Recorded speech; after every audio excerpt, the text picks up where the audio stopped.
Good evening, welcome to our audience here who will be putting the questions, and to our panel who, I swear to God, do not know what the questions are until they're asked them by the panel, by the audience, despite what people say.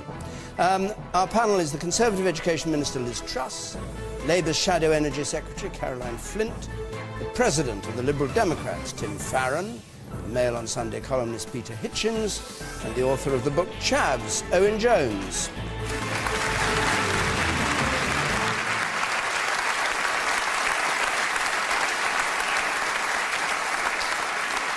Now, we'll take our first question from Joy Boyd, please. Should the government introduce a windfall tax, ditch green levies, or should we just wear more jumpers?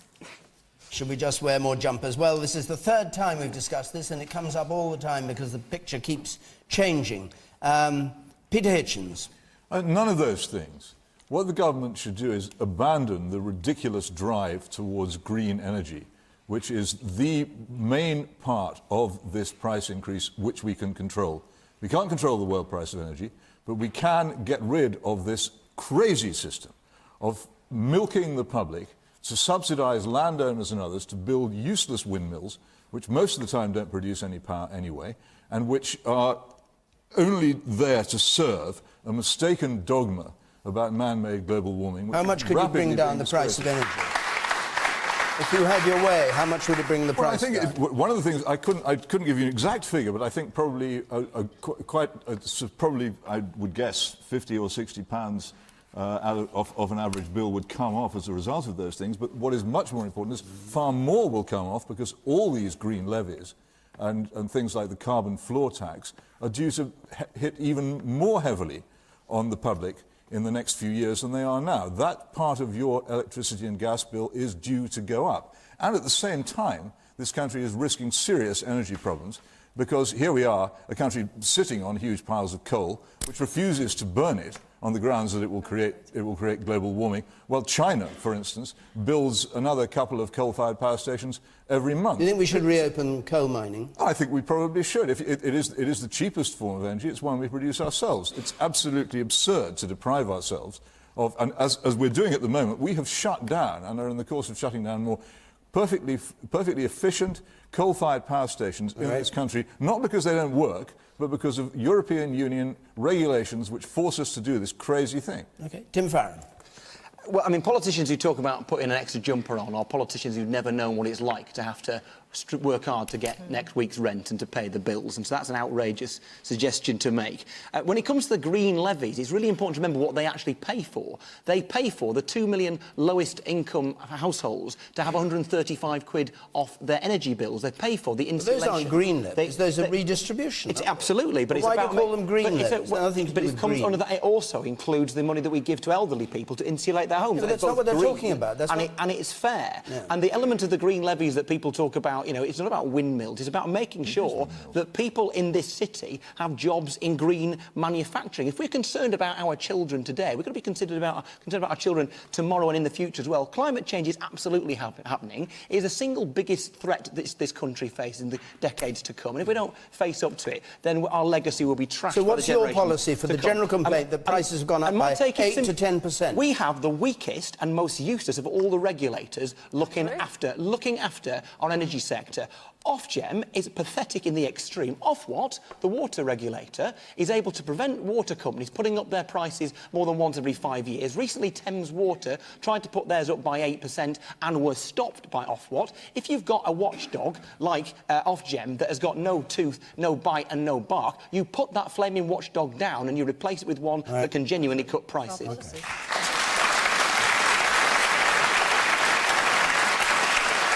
Liz Truss. Well, I grew up in a house where my dad was constantly telling me to put a jumper on and turning the heating off. And once the pipes froze because it was so cold and we got flooded. So, you know, there is a limit to what you can do with a jumper. And we do need... more should be done with jumpers there?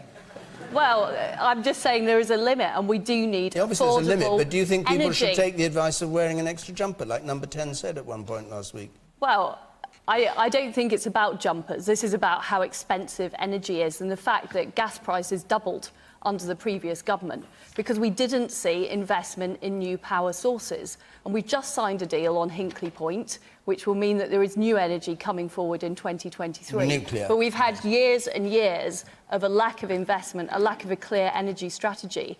And yes, you know, coal is important in the short term. We also need to get gas going. We need to make sure we've got shale gas being exploited in this country, which will benefit local communities. We also need to look at liquid. We also need to look at liquid natural gas. And one of my previous jobs was working in liquid natural gas shipping, where you can sign in long-term contracts. But we do need to look at the green taxes to be able to do that, because at the moment they are incentivising particular forms of energy that are extremely expensive. And that's why the government... You talk about we've gas. already reduced... You talk about gas. No one's taking up this point about the green levies because they're all I'm just about to say it before you interrupted me. Well, the point about the gas is we have to import increasing amounts of it because we no longer make our own. And we have to import it to run power stations, to provide power for the enormous amounts of time when the windmills don't work because, have you guessed it, the wind isn't blowing. OK, all right. What's your point about rolling back the green taxes that the Prime Minister said he was going to do? What would you like to see happen? Well, I would like to see that, because I think it's wrong that we're implementing green taxes faster than other countries. We may be potentially exporting jobs out of our country because energy is so expensive.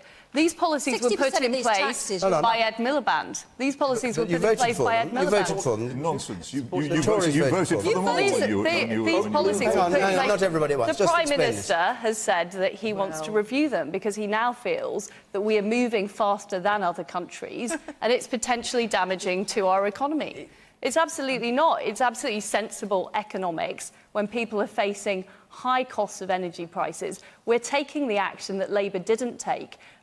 A nuclear power station has not been built since 1995. We all knew these problems were in the pipeline for years and years. Labour did nothing to put the new energy supplies in place. They did nothing to do any nuclear power, which is a renewable source. Gas has half the emissions of coal to be able to still hit our carbon targets. But I think there are better ways to hit the green targets, which are important. Which are what? Will deliver, well, investing in nuclear, investing in shale gas will help us achieve those targets. Okay.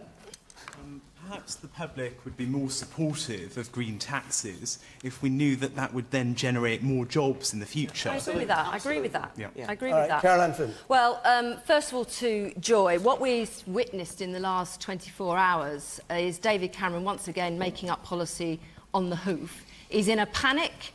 He is clearly sensing there is a huge public discontent with the way their bills are rising in the last few weeks, but also the last 3 years. We've seen £300 go on bills. And you know what, Liz? Actually, the House of Commons Library has confirmed that bills are going up 3 times faster since the general election. Labour. 3 times faster since the general election under this government. And let me be clear about something.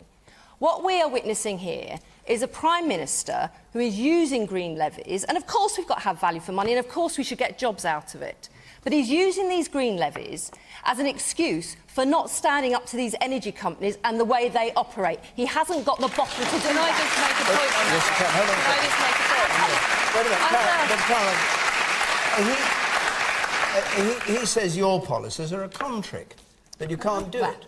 Well, he's flapping around because he hasn't got any. Let me be clear about what our policies are. Is it a con trick or not? It is not a con trick. What we said is, when we have looked at wholesale prices, not the green levies, but the wholesale prices piece, we looked at 2009. Wholesale prices dropped by 46%. We never saw that reflected in a reduction on our bills. And why is that? Because we have ended up, after decades since privatisation, with 6 companies dominating 98% of the market. And when did that happen? They create energy, sell it to themselves, sell it on to us. And the reason why they reduced was that John Major took away the restriction on separating generation from supply, which led to the big 6 we've got today. And something needs to be done about that. And Cameron is just not up to it. Okay. That's why we said we're a The number of... Just on this point, the number of companies dropped from 14 to 6 under Labour. Because John Major... Don't interrupt, please. Let people have a say. They fell from 14 to 6 under Labour. What did Labour do to get high-quality, low-cost energy into our country? They say that we needed nuclear power stations. They didn't build anything. They didn't do anything to promote competition in the gas and You energy can markets, which we're now doing. not true. Why did the number That's of not true. companies fall? And now we've got 7 new entrants into the energy have got, markets Liz. in the last 2 years. Don't interrupt, Shelley. I'll It's bring your you each legacy, in. Caroline, Wait, not your Caroline, legacy. Caroline, just wait a moment. Let's hear from Owen Jones, and then 1 or 2 members of the audience. You hold the point you want to Thank you. counter, and I'll let you do it. Well, I find this new Tory war on green levies fascinating. Do you remember David Cameron poncing around the Arctic, hogging huskies? Do you remember vote blue, go green? Do you remember the Tory party that changed their logo to a tree, and now they're waging all-out war against these environmental levies and the green jobs of the future? But just in terms of the first question, I think it's a really important question about how we deal with this crisis, and it is a crisis. I think it's fascinating because we heard this swivel-eyed talk, kind of neo-McCarthyite talk of socialism and Marxism because of a temporary price freeze, when actually, if you look at the polling, as far as the British people were concerned, what Ed Miliband was proposing was too moderate, because nearly 7 out of 10 want our energy supply back under the control of the British people in public ownership. And I'll tell you why that's so quickly. I'll tell you why that's the road we have to go down. Last year, the Big Six made £3.7 billion worth of profit. They're now hiking up their prices by, 10%? They're going to drive 9 million people into fuel poverty. That will be people lying awake at night, panicking about choosing between heating their homes and feeding their kids. And this is not hyperbole. People will die because of these price rises. Already, 20,000 elderly people die in excess winter deaths. Excess winter deaths, a horrible, macabre phrase. According to Age UK, you are 3 times more likely to die of preventable death in a cold home as a warm home. Right, well, For that reason, they have forfeited their right to control their energy supply. Why would nationalisation? You've heard all the discussion about shortages of fuel and all the rest of it. Why would nationalisation make any difference? Because what would happen then is, instead of lining the profits of greedy shareholders and CEOs, the likes of whom, for example, are now building a £2 million mansion using money squeezed from the bills of pensioners, freezing, literally, in some cases, to death in their homes. 2 million is not going to go very far in providing. We can invest that in 66 million people, actually saving lives and actually having energy prices which people out there can afford. The gentleman there has had his hand up for some time on the left of the audience there, you sir. It's true that that the deal at Hinckley is brilliant for British jobs and British business, but it just astounds me that, given the comments the panel have made tonight, why the government haven't looked at the consumer side of the deal in as much depth as the other economics within the deal. You mean you think the pricing of what the Hinckley is going to provide has not been thought about? That's well, not as in depth as possibly the job creation issue. Okay, and over there with the person with spectacles there, yes. Why don't we just get rid of the green levy tax and put more money into nuclear and coal, because you're going to get far more jobs out of coal-fired power stations and nuclear power stations than you are going to get out of windmills. Not in Germany. Right. In Germany, they've created hundreds of thousands of renewable energy jobs. Those are the jobs of the future, green jobs. Caroline Flint, I said I'd bring you in. Can you answer his point in your way? Yeah, I mean, just as Owen was saying there, in Germany, 2/3 of energy generated, which is solar and wind, is actually coming from individuals and community-based organisations. And the truth is, we're apparently the windiest country in Europe. And it's not just about onshore, it's about offshore. And when I look at the places around our coastline that are looking to use offshore wind as a way of getting jobs and skills, it's an important part of the mix. Now, we need a mix, and I believe nuclear is part of that. I have to say, when we were discussing nuclear under the Labour government, David Cameron said it should be a last resort, and the Liberal Democrats were against using nuclear power. So they've come on a bit since then. We doubled renewable energy under the last government, and we need to do more. But investment in renewable has halved in the last 3 years. Right. It's about the mix, and it's about where we need to be in terms of being ahead of the curve on jobs, but also cleaner, cheaper energy in the long run. Let's come back to the current problem and the winter ahead. This point about nuclear power, Caroline's saying she's in favour of it. Why did Labour do nothing when they were in government? We've signed a deal which is more affordable. We set it in train the lists for the electricity deal to be price, signed. The electricity price is more affordable than wind power, both on and Let's talk offshore. about the winter ahead and what's going to happen and what your party is going to do to help people who are in difficulty, as John Major put it, who are going to choose between heating and eating. What's your party going to do about it? Well, we have a cold Yeah, winter payment. We have the That's all in place, isn't winter it? That's fuel always been allowance. But all these policies that were suddenly announced in the House of Commons on Wednesday, are they going to take effect immediately, quickly? Are people going to see a reduction? Well, I think it's very important that we do support families struggling to heat their homes. How? And we do How? find solutions. What are you going to do for Well, those first elderly of people all- freezing in their homes? First of all, we're enabling people to get cheaper energy bills by asking companies to make sure people are on the lowest tariffs. But if everybody's putting up their prices, we're what's the point introducing. of that? Well, not everybody is, and people are already switching 4 out of 6 to have. cheaper. You've to slashed cheaper the money companies. that was going to the fuel poor. The ECO, the energy company obligation. I think it's an meant to absolute pay cheek for- when you it's did meant to pay nothing for in office to insulation. create the supply Only a third of that that we is going need to go for to the affordable fuel poor. energy. The other We're two-thirds picking of it up the could go to pieces people of who your could afford to mistakes. insulate their homes anyway. Watching the two political parties handling our energy industry is like watching a drunken man running about with a Ming vase. These people have no idea what they're doing. The two political parties, the Tories by privatisation, breaking up the Central Electricity Generating Board, destroyed what was probably the most advanced and skilled centre of nuclear power generation in the world, and threw it away. Labour finished the process off by selling Westinghouse, so that we now have to go and beg the Chinese and the French to build nuclear power stations for us who pioneered civil nuclear power. It is so pathetic, it is almost beyond grief to express.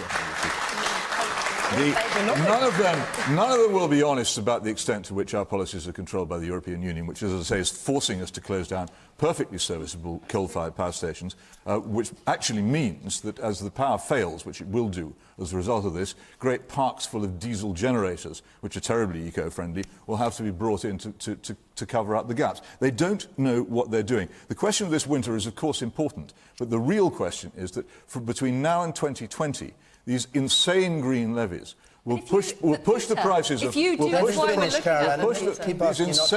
insane green levies will push the prices of your gas and electricity up more and more and more, and these people won't even talk about it and won't do anything about it. They're all of this not minute, as people will find out. They are all of them committed to this green lunacy. It's about, blame them, not me. It's basic economics of demand and supply. There is insufficient supply of energy. It's not because of green levies. Green levies is about making sure we guarantee the future for our children and our children's children. And by the way, if you want to talk about children's children, correct. You're not answering the question. And the economic point, if you want to invest in green energy that will create real jobs in this city, 95% of the supply chain of tidal and hydro energy is completely and utterly British. Yeah. That's the way to create jobs. Tim, would you like to see this spending on green energy come out of taxation, and therefore, by implication, the richer paying more than the poorer? Well, or are you happy to have it loaded onto the bills of everybody equally? I'm not dogmatic about it. It's just why not? Why aren't you dogmatic? Because why should you be? I mean, because it's a regressive tax. You're in favour of regressive tax. I'm not. The important thing is to be both progressive and green. If you can do both, then that's absolutely the right thing to do. But the critical thing, looking at this winter, is life and death. Owen is dead right. It will be life and death for many people, and we have to tackle supply. It means creating the more creation of energy from within these shores, but it also means making sure we regulate and regulate now, because within the profit margins of the big six is the ability to cut bills for millions of people in this country. Tim, you know as well, though, but of the bill, you know, of the sort of average dual fuel bill, about £1,300 a year, £50 of that is going to support the development of green renewable energies. £50. That's why we cannot let David Cameron off the hook by blaming these green levies when the bigger issue is tackling the energy companies. And we need reform of that market, and our policy is to get rid of the present regulator and establish a tougher energy watchdog. I think we've covered the point. Just want to hear one or two members of the audience, then we'll go on. You say in the front here. Just a point you'd like to make. We've heard in the news that Ed Miliband wants to put a temporary freeze on bills, and we've heard that Sir John Major wants to put a windfall tax. Right. But shouldn't we look at maybe cap the increase the energy companies proper regulation charge, maybe proper regulation at the rate of inflation, something rather than 8, 9, yes. 10%. They'll always put the interest of profit in front of the consumers. That's why we just can't allow the big six to keep strangling like this. Okay, it's blackmail, effectively. Just before we leave the point, Liz Truss, is it in the power of the control Ofgem to say you'll bring those prices down, as a matter of fact? Well, they could. We won't accept They could 10%. do that, and we did have RPI-X regulation in the industry. The issue is that we don't control international gas and oil prices. Those go up and down, and Ed Miliband has admitted that his Fairy Godmother Act wouldn't work if international prices went up. Okay, but the point is that if you cap prices and prices go up internationally, then you end up with the 3-day week and the lights going off. So what we need to do is enable investment into our industry and encourage investors. You didn't do the investment. You didn't do the investment, Caroline. And they have gone down. We believe a tough energy watchdog should have the power to ensure that the energy companies, not just the big six, pass those reductions on to consumers. Because we all know when they go up, they go on our bill. You know what? You can do that. Thank you very much. Do that now. You can do that now. We are doing that now. Thank you. We'll move on to another topic, because that's the third time in 4 weeks we've discussed this, and each time brings out something new, but I don't want to stay on it for too long. Of course, if you're listening at home and want to comment, I'm sure you may want to comment, you can text us or you can Twitter, we've got both at your command. Our hashtag is BBCQT. You can follow us at BBC Question Time, or you can text comments to 83981 and the red button will tell you what other people commenting are saying. Right, I want to take a question, please, from... we'll take a question from Helen O'Brien, please. Is spying on our allies ever acceptable? This is in the light of Angela Merkel's complaint to President Obama that she was being spied on. And it turns out now that 35, I'm told, according to tomorrow's Guardian, 35 heads of state are being spied on by the Americans. Is it acceptable, Caroline Flint?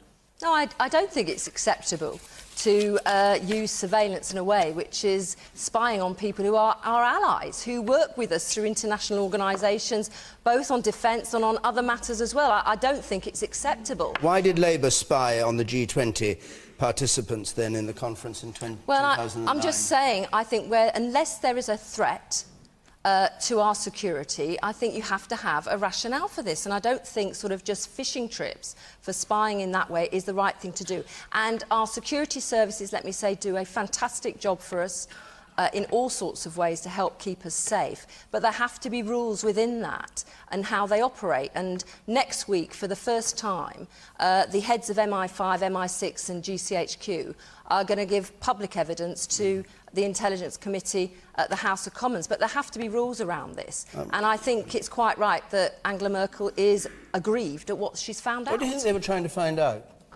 That's a good question, because the whole rationale for spying, which I think lots of us, or security services, which few would quibble, is to protect our security, stop us being blown up on buses. I think last time I checked, Angela Merkel wasn't likely to sign up to international terrorism. Neither was, for example, the Mexican president, who was also apparently spied on, and apparently that was actually for industrial espionage, effectively. It was the US spying on them for those reasons. I think there needs to be a wider debate about this, and actually I think it's welcome the likes of Edward Snowden, Chelsea Manning, who I think are genuine American heroes, because what they've done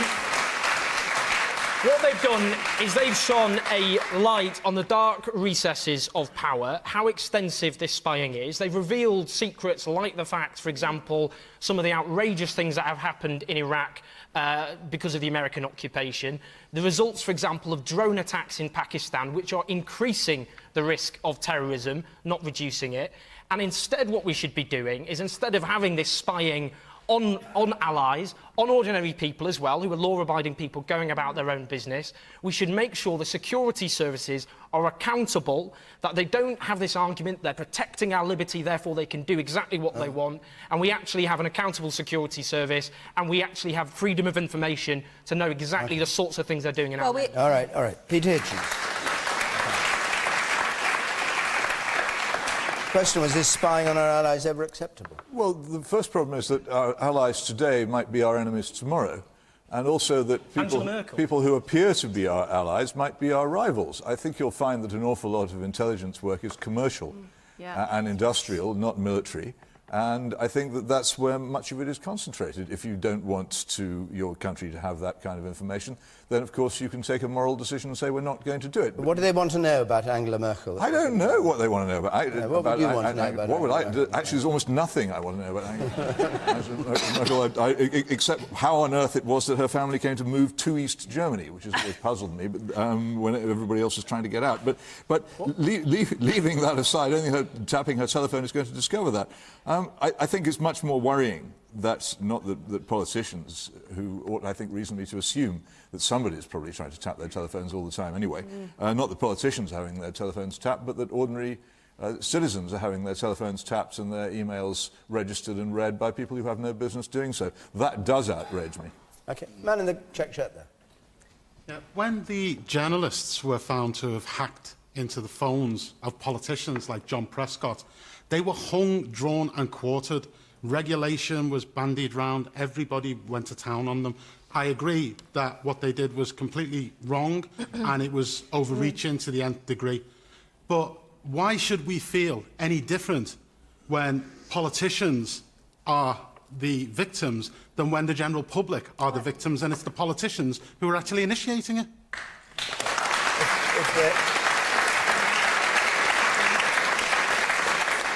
Liz, do you think the politicians are initiating in the sense that he means, agreeing to it? Planning? Well, in this country, any activity of that kind, surveillance activity, ultimately has to be signed off by the Foreign Secretary and the Home Secretary, and I think that's right, because it is, a very important matter. So when we spied on the G20 participants, that had been agreed by Labour's Home Secretary? Well, that's certainly the case under our government, that it does have to have senior-level sign-off within government. I mean, I think the difficulty here is we're dealing with a much more complex world than we were in the Cold War, where it was clear who the enemies were and where they were. Now we have terrorist networks embedded in our own country, embedded in other countries. It may be somebody who looks entirely innocent. And I'm very worried about the way that GCHQ operates being exposed in public, so those terrorists find out about the nature of the surveillance that's going on. I mean, we now have a much more open world. Technology makes it much easier to share secrets. It's much easier to get those things out. And our law enforcement agencies do, I think, have to have the power to be able to deal with those threats as they arise. Otherwise, we will all be in serious danger. Do they do themselves any service? Do they do themselves any service by tapping Look, I'm absolutely not defending Angela Merkel's telephone being tapped. And I have to say, if anyone tapped the telephones at the Department of Education, they wouldn't find anything more interesting than what's in the new maths GCSE. Heads of state. These are not terrorists. Terrorism is being used as a pretext to do this. You're talking about the Brazilian Prime Minister, the head of Germany, you know.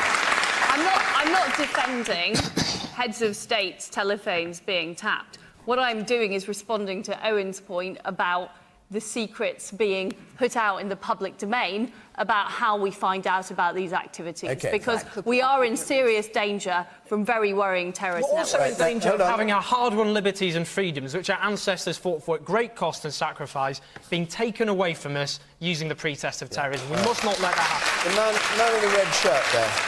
And then I'll come to you. Man in the red shirt there. It's about time our government started standing up for the people of this country instead of standing backwards for the Americans all the time. Every time you listen to the government, you've got the same rubbish all the time. We need to start standing up to the Americans, start, fighting back and stop cutting our armed forces as well. OK. And you, sir, here. To expand on what the gentleman said up there, I'm quite worried about how long until the EU countries start pointing the finger at us. It's been known for a while that GCHQ has a close working relationship with the NSA, so we don't know how far they're going. I mean, it's in all likelihood this is happening. Tim Farron? Yeah, I don't know why Angela Merkel moved to East Germany. Maybe she's another former communist who moved to the right. I don't know. But the point is, this was not just intelligence gathering. This is tapping the phone of a friendly head of state. Now, let's just ignore for a moment, and I'll come to the civil liberties issue in a minute, how utterly stupid is that? And whatever gain the US thought they might get from this was always going to be completely outweighed by the damage it has done to the diplomatic diplomatic relations between two very, very important countries. The post-war effort through the European Union, through NATO, the United Nations, G8, G20 more recently, in bringing countries together, sharing interests to make sure that we don't go to war again, is undermined by stupid, reckless decisions like this. And it forms part of a culture that runs through certainly the US administration and has run through the administration before this one in this country, where we think people's civil liberties are not as important as whatever the agenda of the political leaders of the day happen to be. Okay. I'll take a couple more points and then we'll go to another question. The man in spectacles there. Yeah. I think when you get into the realm of spying, I think we're fooling ourselves that we think this is the first time that allies have spied on allies. Yes. I'm pretty sure that the British spied on the Americans before they came into the Second World War. I can't quote anything or clarify that, but I just think once you get into the realms of sort of spying, well, yeah, it's just spies will be spies, and that is not to kind of give an excuse to them, but I'm just saying once you get into that, you know, they've got all this technology. I think they've been greedy, they're spoilt for choice, and they've tapped Angela Merkel's phone because they can, simply, you know. And this is going to fall back on them. It's going to blow back on them now. Okay, and the man in the check shirt there with black. I think any time you sacrifice liberty for security, it's a recipe for disaster, flat out. Anytime you sacrifice what, sorry? Liberty for security. Yeah. And like the other people were saying with the spying going on, it's just been going on for years, and the only difference is now that you're telling us about it. Okay. Good. Let's go on. Thank you very much. Vikas Pai, please. Question from Vikas Pai. He's a nuclear engineer, I think. Yeah. Mr. Pai. The question is, what is wrong in having unqualified teachers in free schools if they are qualified enough in the subject they teach? This is the row about free schools, which are pretty well the same as academy schools, between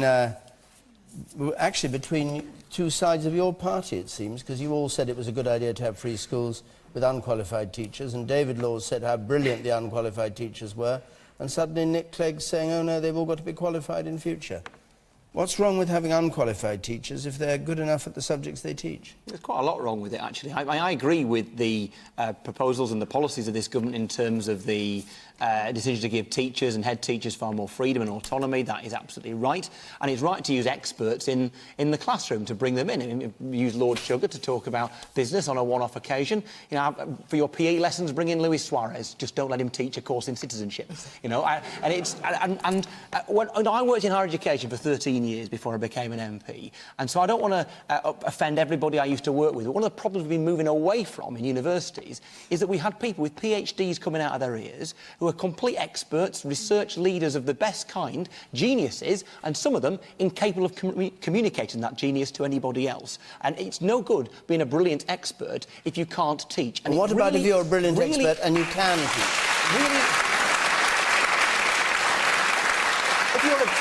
If you're a brilliant expert and you can teach, then don't undermine the teaching profession by not taking the qualification. I'm quite happy for people to be taken on by a free school or academy and without a qualification, so long as they learn and do it on the job. That is, I mean, what we need to remember is being an expert is a good thing, but being a qualified teacher is also an incredibly good thing. Our teachers are fantastic, they are trained, and we undermine the entire profession and damage our children if we throw away the importance of having a qualified teacher in the classroom. So what's going on in your...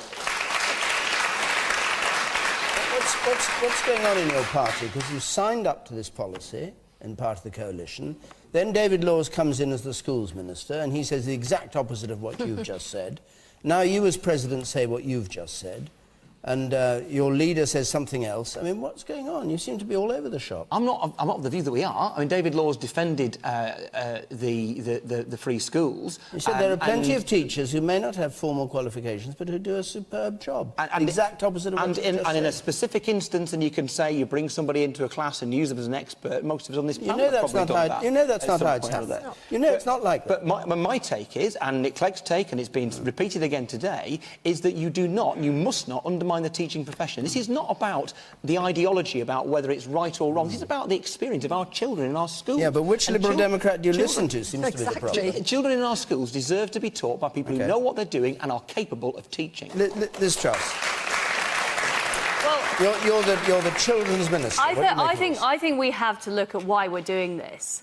We've just had a report from the OECD which says we have some of the lowest rates of literacy and numeracy in our population compared to other countries. We need to make sure that our children get the skills they need at school so they can go and get good jobs. And we're not doing that at the moment. That's why we're raising standards in GCSEs. That's why we're changing the curriculum to make it more effective. And that's why we're enabling academies and free schools to have those freedoms so they can deliver. And all the evidence is they are delivering. Academies are performing better than equivalent maintained schools. Free schools are getting better Ofsted reports than other schools are. And it's because they have those freedoms that schools like independent schools, which of course the Deputy Prime Minister went to, have, that they're able to do that. They're able to bring in the experts, they're able to bring in the great physics teachers, the great engineers and the great artists. And ultimately, Ofsted goes and inspects those schools to make sure teaching is up to scratch. And if it's not, we haul them in pretty quickly. And we've also got the exam results to judge by how well those schools are doing. But we need to do something serious to reform education in this country, because we know that education is vitally important for the economy, but we know that we're not getting enough talented people with the skills they need. All right. And one of the things that motivates me so much in this cause is I grew up in Leeds and went to a comprehensive school. I, like Owen, got into Oxford. But I was one of only a few children to be able to do that. Yes. And we need to make sure that we don't waste our talent. We've got so many talented young people, and we're not giving them the education they deserve. And we do need radical reform. And unqualified teachers is the way to do it. That was the question. Well, no, giving head teachers the power to hire the best possible person. All right. Whether they're a great teacher, a great mathematician, is the way to do it. Thank you. Owen Jones. We'll come back to you. Owen Jones. Well, firstly, I don't want to be too brutal on the Liberal Democrats. They've done so many U-turns and policy shifts, Tim. I mean, you must be so dizzy, I'm surprised you can even walk, frankly. But, I've changed nothing. In terms of, well, I mean, often you have the kind of, rhetoric of Tony Benn and the voting record of George Osborne. But in terms of the actual specifics of the free schools, I think in terms of Finland, for example, they've got one of the best education systems in the whole world, and they train up their teachers to the best possible degree. There's a difference between knowing how to teach and being an expert in your particular field. What free schools are doing, in my view, and I'm a person like yourself, proudly comprehensively educated, my primary school's in the bottom 5% by results. I was the only boy to go to university. As far as I know, more ended up in prison. That wasn't because I was brighter, it's because I had odds stacked in my favour from day one. If you look at the gap in vocabulary at the age of 5, between an affluent and a poor child, it's 18 months. If you look at the impact of diet, poor kids turning up hungry, if you look at the impact of housing and the stresses that has on education, or poor health, these are the issues that are really driving divisions in our educational system, not the structure of schools. And free schools, frankly, on average, and we've seen in 2011, they're less likely to take in kids from free school meals. They're sucking resources from other schools. Yes, they are. And they're going in areas often where there's a surplus of places. Let's stop scapegoating comprehensive education for all the ills of society. Let's wage war on the causes of education inequality, not the symptoms. And let's build an educational system we can all be proud of.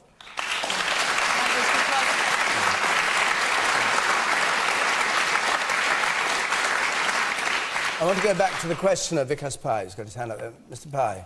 Well, my thinking is, if you are passionate about science, passionate about mathematics, and you have a degree in mathematics and science to back it up, you can teach. You can. Okay. Peter Hitchens. I don't know what the evidence is that our current system of teacher training is particularly successful in training teachers. As far as I know, it was introduced in the days of Harold Wilson. And before then, we had rather effective state schools called grammar schools, which have been subsequently abolished in an act of extraordinary spite. I think it's also true that the independent schools do not have the requirement that the most state schools have to employ teachers who've gone through the ordinary teacher training system. It's different. Wait a minute, people from privileged, educated backgrounds. We don't start from the same place in life, Peter. I'll carry on if I might.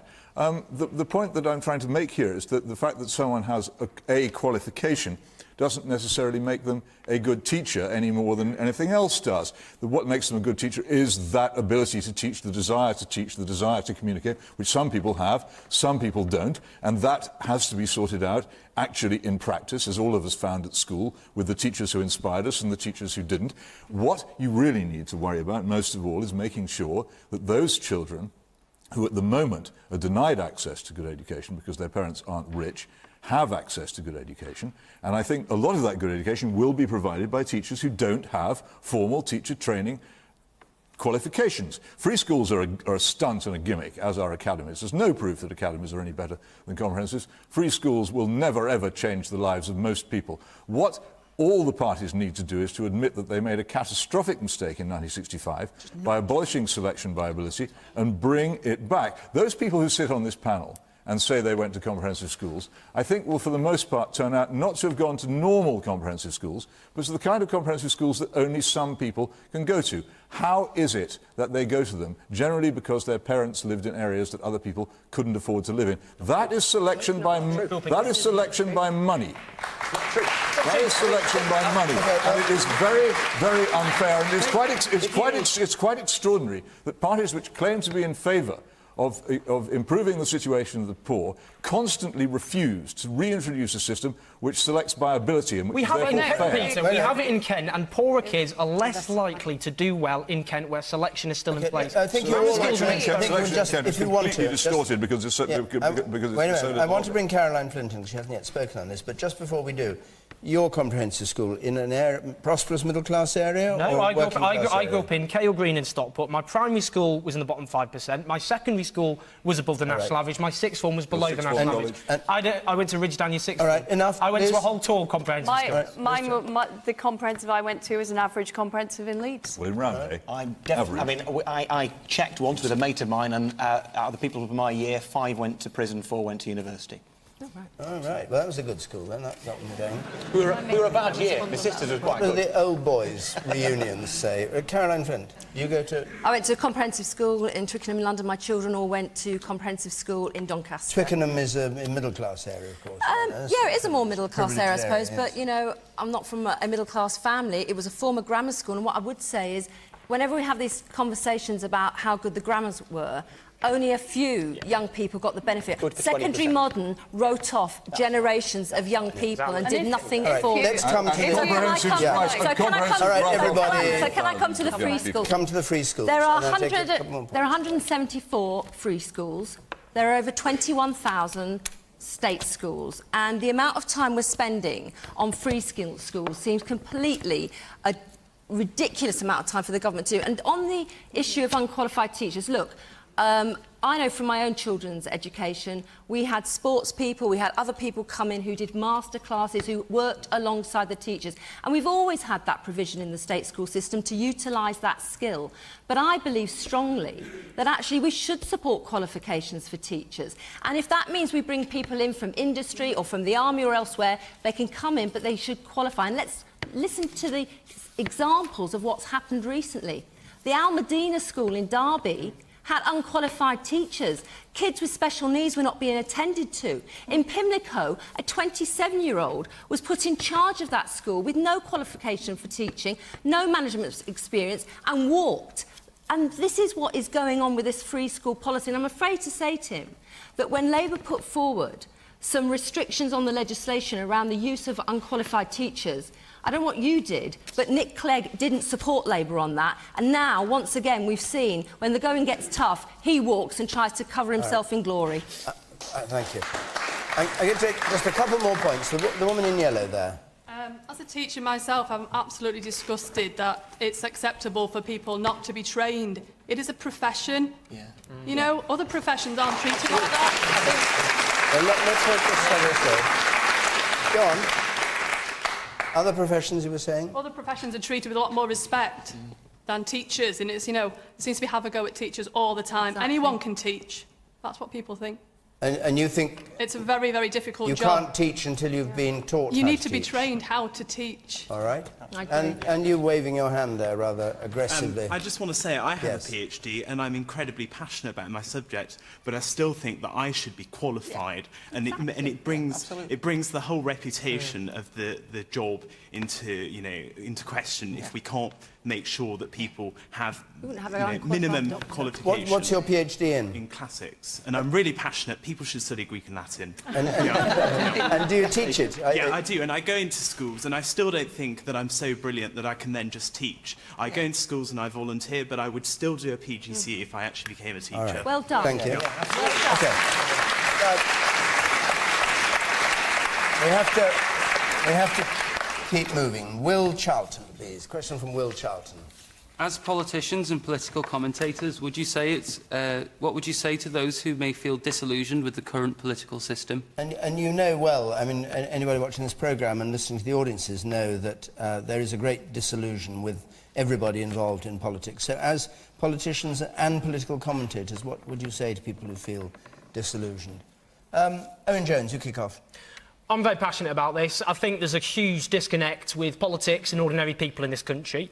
I think that's partly because politics has increasingly been treated not as a duty, not as a service, but as a profession, where you increasingly get politicians who've never had a job outside the Westminster bubble, where you get a situation where, if you look at the background of MPs, they're increasingly not drawn from a working class background. Actually, Caroline's actually an exception, really, if you look at MPs, because over two-thirds of MPs are now from professional, middle-class backgrounds. I think this has a consequence because it means MPs can't relate to people and their everyday issues.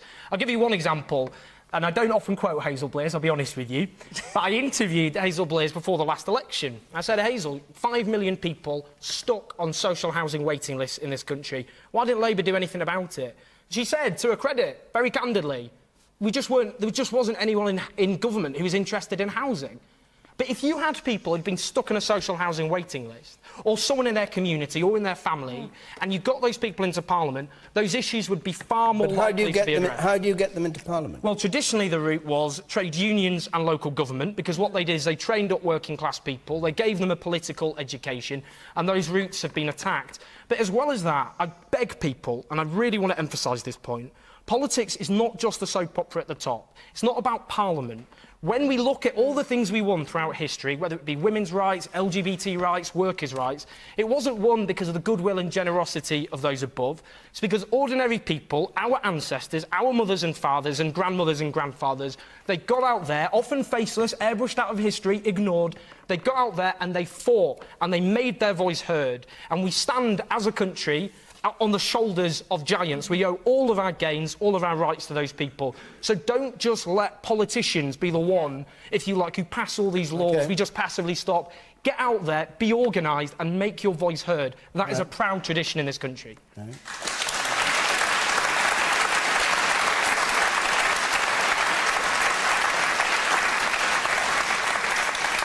So you're going to stand for Parliament then? No, I'm not going to stand for Parliament. And I actually want people... not going to take I want your own people medicine. outside the Westminster bubble. I want actual people like people here to stand and put themselves forward. All right. I think they're careerists for doing so. They're not. Peter Hitchens, those who feel disillusioned with the current political system, what would you say? Are right to do so. They have been systematically betrayed, and I see no end to it. There are so many issues which have been visited on this country by an elite of self-selecting, closed-minded people, as well represented here this evening, and actually largely incompetent as well, which have done enormous damage to our way of life. So, for instance, who now has anything to say about the deindustrialisation of this country and the destruction of manufacturing jobs under the Thatcher government? Who can reverse it? Who can do anything about it? Who will say anything on this panel about the catastrophe of mass immigration, which has changed this country irrevocably into somewhere completely different from what it was? They won't talk about it. They won't talk seriously about the immense problems of crime and disorder, which affect millions of people in their homes and leave them utterly vulnerable to all kinds of unpleasantness and violence and menace, which they never used to have to undergo. And there is no sense whatsoever that there will be any reform of the criminal justice system or any attempt to put it right again. These are just some of the subjects on which this elite just constantly refuse to discuss. Why? Why? Because they themselves have an ideology. They themselves have the ideology of metropolitan bourgeois bohemians. They despise most people outside. What are you, man of the people? They despise. Well, I mean, you're the only person on this panel. I'm no more a man of the people than you are. I don't claim to be, but you're making a picture on here. I'm simply saying these are the things which they will not do anything about, which they will not do, because they themselves benefit. They themselves benefit from many of the things which do immense damage. They've benefited from globalisation. They've benefited from mass immigration. Let's talk about mass immigration. Let's talk about immigrants coming over here, propping up our NHS, treating us when we're ill. They're not affected. Their children don't go to bog standard comprehensives. then they're not affected. They're not affected by. They're not affected. They're not affected by crime. Yes, I do know how to, because I know what they do all the time. They will not discuss these things. They will not do anything about them. They ignore what you say, and you think that at general election time you can do something about it. No, the people who stand before you at general election time for the political parties are people who've been pre-selected. You have no control. If I stood for Parliament, or if he stood for Parliament, from our positions, which are quite popular, the fact is the party machines would erase us. The immense amounts of money they're capable of spending, the enormous access they have to the broadcasting organisations, which we don't have most of the time, would make it impossible. Make it impossible. You've got more access than I have, Peter. Would make it impossible. On the contrary, would make it impossible for anyone outside Peter, sorry. The question was, what would you say to people who feel like you clearly do about the kind of political association? Just said it. Well, no, wait a moment. What would you say to them about how to change things? Are you going to stand as an MP? I'm sorry. Are you going to stand as an MP? No, because for the reasons I've just explained, I wouldn't have the faintest chance. No, my advice to anybody young enough to do so is to emigrate before it's too late. Oh, for goodness sake. I mean, this is just... The paper that hates Britain, you heard it here. This is a ridiculous council of despair. I think our country's best days are ahead of us, not behind us. And I think Peter Hitchens needs to get with the programme. I got involved in politics, actually, through my mum, who was a member of the CND and used to take me on CND marches. Oh, wow. And I thought this is interesting, exciting. It was the 1980s. There was a big debate about ideas. And I think that, you know, if you want to be involved in politics, you can be involved in politics. And I want more people to be involved in politics. I think we should make Parliament more open, more easier to access, more friendly to people from different backgrounds. I think it is becoming quite an elite of a particular type of professional. I think that's a problem. I think we need to think about the way it operates, the terms and conditions, all those kind of things. I'm excited by the primaries that we've done in the Conservative Party to get a wider group of people involved in politics. We need to revive local... No, we've got some new ones coming up, actually, David. Maybe Question Time might be involved. But what we need to do is we need to open up politics. We need to make local government count through localism so that people are involved. But this idea that everything is always awful, that's one of the reasons why people turn off politics, because they just hear this constant moaning. The Daily Mail might call you the man who hates Britain, after what you just said. Exactly. Anybody, the Ed Miliband of our day. Feel free to call me. I mean, it's not the Rafe Miliband. It's not Britain I hate. Britain I love. Every field and hedgerow. It's the people who run it. Or the people who live here. And who are wrecking it. And so, like anybody who cares about his country, I'm distressed by it. I see no hope from these interchangeable people. She was a Liberal Democrat. For all I know, she still is. Let's hear from Let's hear from I know I was, but I'm not anymore. You are a Liberal Democrat. The person in the second row there. That was you, sir. Yes. Hi, I'm 19, and so I haven't had the chance to vote yet. I missed the last general election, and unfortunately missed the Welsh referendum as well. And I guess, going back to the disenchantment point, I guess I hate to use the argument that they're all the same, or that they're all liars, but I feel as though, coming from a Labour background myself, I feel as though there is really no difference in itself. They've become, I'd hate to say it, but a centre-right party. I wish there was a new party on the left, but I feel as though they would never stand a chance with this private party of three big groups. All right. And I wish someone would address that. Okay, and the person behind you in the yellow shirt, and then I'll come to you over here on the right side. Yes. One point of view is that the trade unions represent the common people, the common man.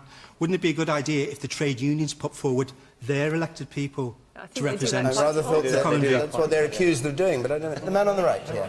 You said no to your, on the man on your left, yes.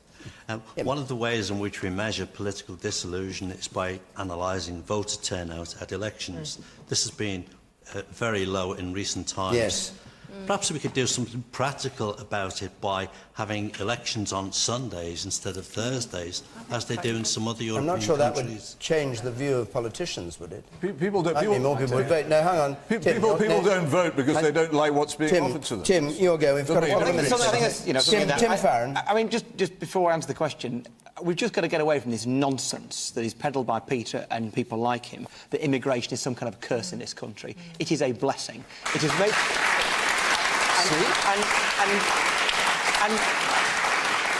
And if you just want to look at the hard fact, it is worth £7 billion a year to our economy, never mind anything else. But are people disillusioned with politics, and they should they be? I mean, people are disillusioned with it, and I'm often myself sometimes, if I'm honest with you. I joined the Liberals when I was 16. I joined Shelter first. I watched Cathy come home, and it made me cry. That's how I got involved in politics, because something got me in my gut. People do vote, but they don't join political parties anymore. And I saw around me in the 1980s, a bit further north than here, half the parents of the kids in my class, including sometimes my own, out of work and out of hope and despairing, and the waste of those lives. And I thought, well, I can either sit back and let that happen, or I can get involved and I can try and do something about it. And I joined the Liberals not as a career move. I'd have been flipping stupid if I had. It was not exactly a glittering route to a future in politics. We're talking about people's view of you, not your view of yourself. What I'm saying, We've heard a lot about you, but what about people's view of you? All I'm saying is for everybody else, don't get involved in politics because you want to become a member of Parliament. Right. That's not why I got involved in it. I just thought the world is a grim place, or it's grimmer than it could be, and we can make a difference, and you'll make certain that people like Peter are proved right. Okay, if you thank don't you, get Jim. involved in politics. You're part of the problem, because the Liberal Democrats inspired, to their credit, hundreds of thousands of people for the last election, and then they betrayed them on every single place. The tuition fees.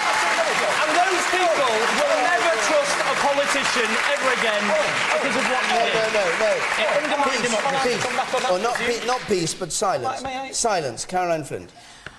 I think there's lots of examples where we have let ourselves down as politicians, and you therefore can't blame people for being cynical about what they've seen.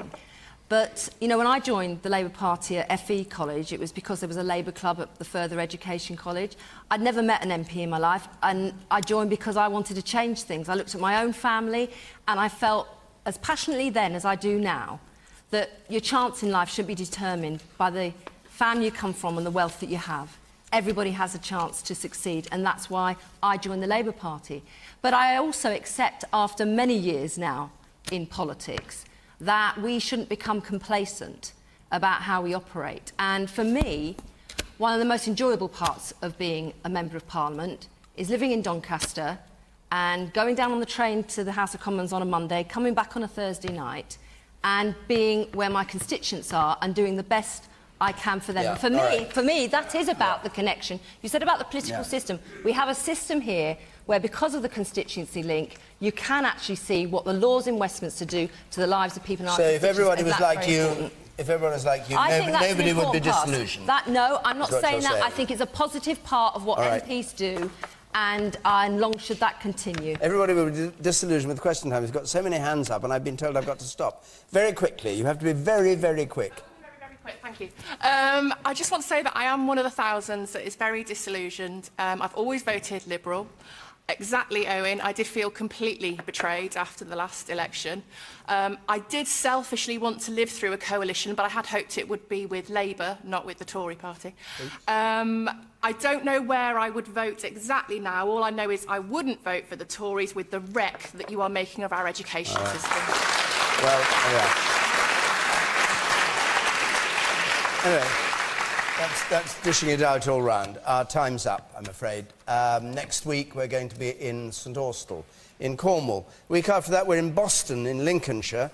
And to take part, put questions to the panel, usual stuff, apply via our website there. There's the address, which is the best way to do it, frankly. You can telephone 0330 123 9988. But the website just is probably the best way, and there's a form to fill in. If you're on BBC Radio 5 Live, listen.